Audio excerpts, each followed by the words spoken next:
Hello everyone, my name is Ritu Sehgal and welcome back to my channel. जितने भी girls अपना new beauty parlour का course join किया है उनको सबसे पहले जो सिखाया जाता है वो सिखाया जाता है आईब्रो की जो थ्रेड होता है, थ्रेड को किस तरह से हमें होल्ड करना है।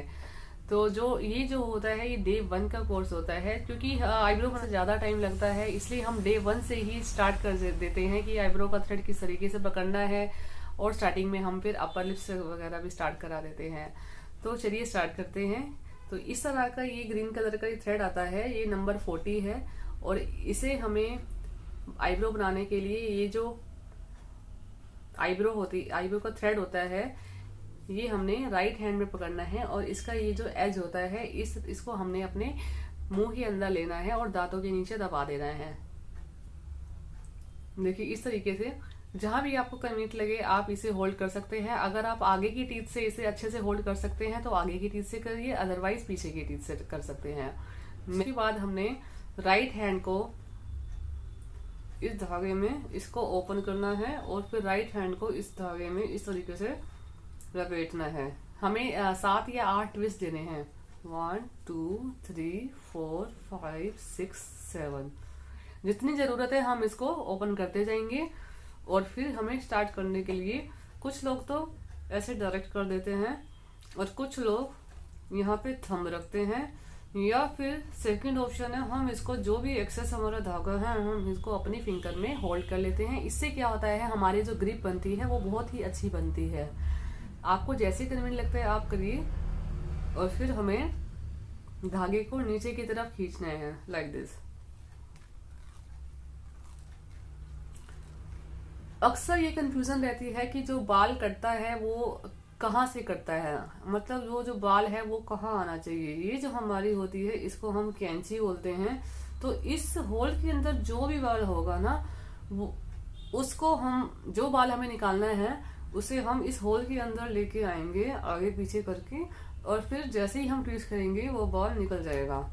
अक्सर लोगों को ये कंफ्यूजन रहती है कि जो ट्विस्टेड एरिया है जहाँ पे हम ये आईब्रो का जो धागा ही ट्विस्ट करते हैं इस एरिया पे अगर कोई बाल है तो क्या वो भी निकलता है? नहीं, वो नहीं निकलता। हमारा जो बाल है सिर्फ इस एरिया वाला ही निकलता है। देखिए मैं एक बार आपको कैंची की हेल्प से बताती हूँ। जिस तरह ये कैंची होती है, हमारा जो कैंची का एरिया वाला एरिया है, ओपन एरिया है, यहाँ पे कुछ भी रखेंगे तो वो कट होगा, सिर्फ ये कट होगा, ना कि ये। ऐसे ही आईब्रो के अंदर जो ये राउंड वाला एरिया होता है उसको हम कैंची एरिया बोलते हैं। तो इस कैंची के अंदर जो भी बाल हम रखेंगे उसको हम प्रेस करेंगे तो सिर्फ वही कट होगा। मैं एक बार फिर से आपको बताती हूँ। ये देखिए ये आईब्रो मैंने थ्रेड लिया और राइट हैंड को बाहर की तरफ 7 से 8 बार ट्विस्ट किया। और मेरा एरिया है होल वाला, ये कैंची का ये एरिया है। इस एरिया में जो भी बाल होगा वो निकलेगा, ऐसे ही इस एरिया में जो बाल होगा निकलेगा। ये देखिए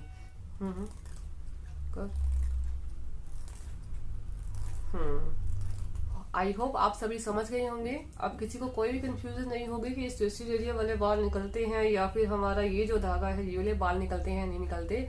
हमारे सिर्फ ये जो होल वाले एरिया में जो बाल आएंगे ना, जिसको हम सीजर बोलते हैं, कैंची बोलते हैं, इस एरिया को सिर्फ इसी वाले एरिया के ही बाल जाएंगे। आई होप कि आपको अब समझ आ गया होगा कि किस तरीके से थ्रेड चलाना है। तो आप सबसे पहले जब भी प्रैक्टिस करेंगे किसी भी न्यूज़पेपर को लेंगे या किसी भी बुक या डायरी को लेकर किसी भी स्लैब पर रख देंगे और एक बार थ्रेड को इस तरह से ट्विस्ट करते हुए यहाँ पे हम खाली प्रैक्टिस करेंगे लाइक दिस। तरह से प्रैक्टिस आपको 2 से 3 दिन करनी है। जब आप खाली अपना थ्रेड चलाना सीख जाएंगे उसके बाद ही अपर लिप स्टार्ट कीजिए और फोरहेड स्टार्ट कीजिए। और ये जो हमारा धागा होता है इसको जो हमारा मूव वाला एरिया होता है ये पूरा ही हमें इस तरीके से जब हमारी जो भी आईब्रो बन जाएगी इसे तोड़ देना है। और फिर जब भी नेक्स्ट टाइम लेना है वो हमें नेक्स्ट एज वाला लेना है। आईब्रो की भी अलग अलग तरीके से शेप होती है, जैसे कि आर्क शेप, राउंड में, पतली और मोटी। इस तरीके से हमें पहले ये पहचानना है कि हमें ये जो एक्चुअल जो हमें ये पहचानना है कि जो एक्चुअल जो हमारी बाल है आईब्रो की वो किस शेप में है। और फिर उनसे जो कस्टमर है हमने उनसे उनकी डिजायर शेप पूछनी है कि वो किस तरह से चाहते हैं। तो जो शेप होती है वो अक्सर इस तरह से होती है ये होती है सबसे मेन शेप, जिसको बोलते हैं हम आर्क शेप कहते हैं। जैसे कि कुछ लोग इसे उठी हुई शेप भी कहते हैं या हिल शेप भी कहते हैं। इसमें क्या होता है, हमारा जो आईब्रो का एज एरिया होता है ये ऊपर से उठा हुआ होता है। मेरी भी आर्क शेप की आईब्रो है, यहाँ से हम सेंटर में से हम इसको उठा लेते हैं। और कुछ लोगों को राउंड आईब्रो पसंद आती है, जो इस तरह से राउंड में आती है। और कुछ लोगों को स्ट्रेट आईब्रो पसंद आती है, इस तरह से ये स्ट्रेट में पतली आईब्रो है और ये स्ट्रेट में मोटी आईब्रो है।